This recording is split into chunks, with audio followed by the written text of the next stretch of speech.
BJP की सरकार ने असंगठित अर्थव्यवस्था पर आक्रमण किया है और आपको गुलाम बनाने की कोशिश की जा रही है। 2008 में जबरदस्त आर्थिक तूफान आया, पूरी दुनिया में आया, अमेरिका में, जापान में, यूरोप में, चाइना में, सब जगह आया। अमेरिका के बैंक गिर गए, कंपनियां बंद हो गई, एक के बाद एक कंपनी की लाइन लग गई, बंद हो गई। यूरोप के बैंक गिरे, मगर हिंदुस्तान को कुछ नहीं हुआ। यूपीए की सरकार थी, प्रधानमंत्री जी के पास गया और मैंने उनसे पूछा, मनमोहन सिंह जी बताइए, पूरी दुनिया में आर्थिक नुकसान हुआ है, हिंदुस्तान को कोई असर नहीं हुआ, कारण क्या है? मनमोहन सिंह जी ने कहा, राहुल, अगर हिंदुस्तान की अर्थव्यवस्था को समझना चाहते हो तो यह समझना होगा कि हिंदुस्तान में दो अर्थव्यवस्थाएं हैं।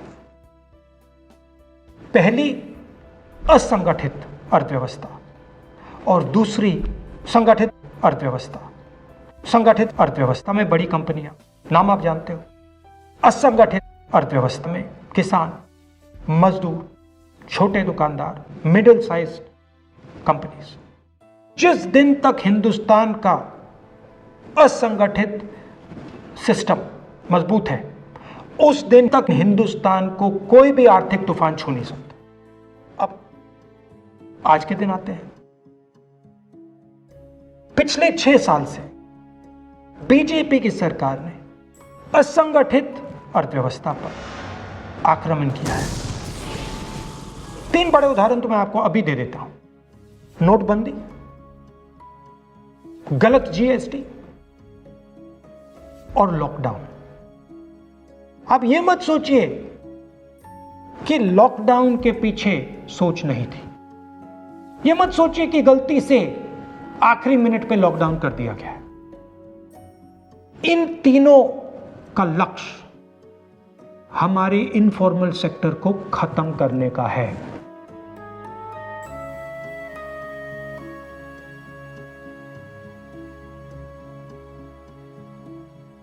प्रधानमंत्री जी को अगर सरकार चलानी है, मीडिया की जरूरत है, मार्केटिंग की जरूरत है। मीडिया और मार्केटिंग 15-20 लोग करते हैं। इनफॉर्मल सेक्टर में पैसा है, लाखों करोड़ रुपए, जिसको ये लोग छू नहीं सकते।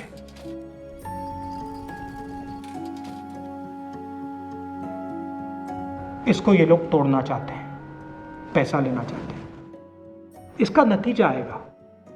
नतीजा यह होगा कि हिंदुस्तान रोजगार पैदा नहीं कर पाएगा। क्यों?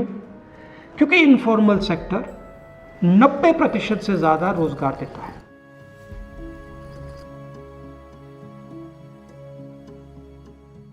जिस दिन इनफॉर्मल सेक्टर खत्म हो गया, नष्ट हो गया, उस दिन हिंदुस्तान रोजगार पैदा नहीं कर पाएगा।